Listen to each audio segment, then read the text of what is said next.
Hi guys, and welcome back to my channel. So if you saw my last video where I compared my $4,000 gaming PC with my MacBook Pro, you saw how fast the new MacBook Pro is. Now Apple's releasing the new Mac Studio, which makes the 2021 MacBook Pro sound like a thing of the past, mainly because the new Mac Studio offers extreme performance. Boring, just get to the point.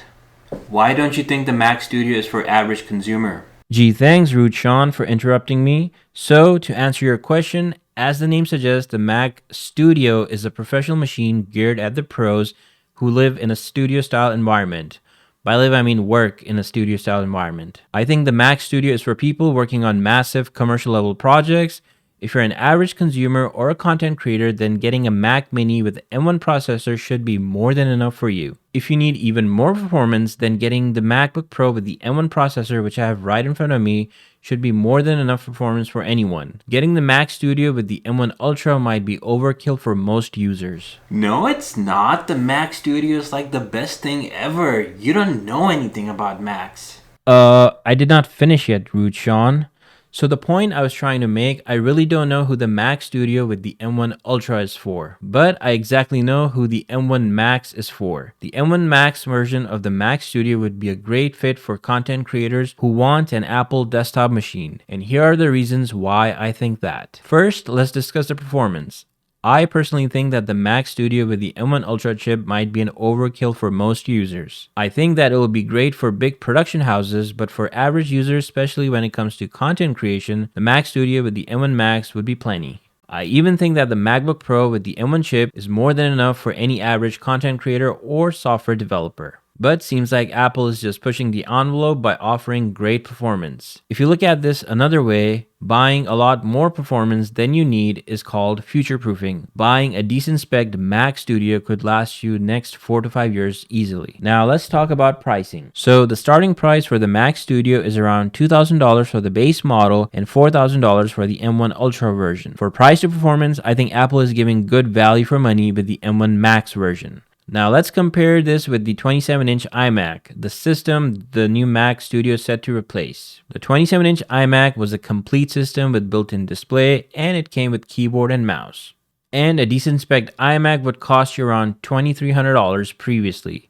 Now to make the Mac Studio system a whole, you would still need to buy the display, mouse, and keyboard. And the cheapest display that's out for sale is for $1,600 now. And for keyboard and mouse, expect to pay another $200 for the pair. So honestly speaking, the cheapest Mac Studio would cost you around $3,800, and when compared with the most expensive iMac, that's around $1,500 more. Obviously, you can save money by using existing monitor, keyboard, and mouse. Next, I want to discuss the portability factor. I would argue that the Mac Studio does not offer portability, unlike the MacBook Pro. That's why, for me, MacBook Pro might be the only machine I would need for coming years. You see, MacBook Pro offers great performance in a portable form factor. In my experience, the MacBook Pro with the M1 Pro chip is more than enough performance for me.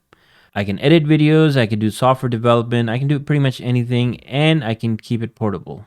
In my experience, the MacBook Pro with the M1 Pro chip is way faster than my desktop PC. With the MacBook Pro, I can practically work from anywhere and take this machine anywhere I would like to go.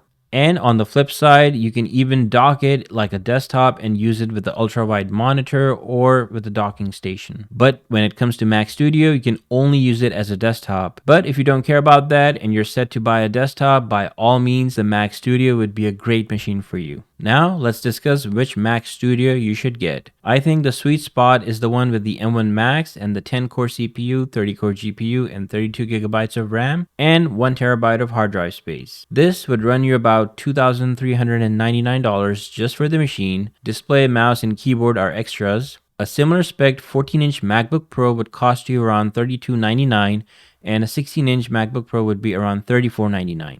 Typically in the past, I would recommend getting external SSD drives, but when getting the Mac Studio, I would just recommend getting the additional storage upfront because Apple isn't really charging for the extra storage. If you want the 64GB of RAM, then consider upgrading your RAM first before upgrading your storage. Because once you buy the machine, you cannot really upgrade your RAM, but you can always add storage later. Will I get one? Well, most likely, but I don't know which one to get as I didn't order one online. And waiting time has already gone over 3 months for most of the Mac studios. Typically, I usually have good luck buying the Apple products on the first day of launch in person, so I'll be trying my luck at the closest Apple store. That's it for this video. I hope you enjoyed my perspective on the Mac Studio.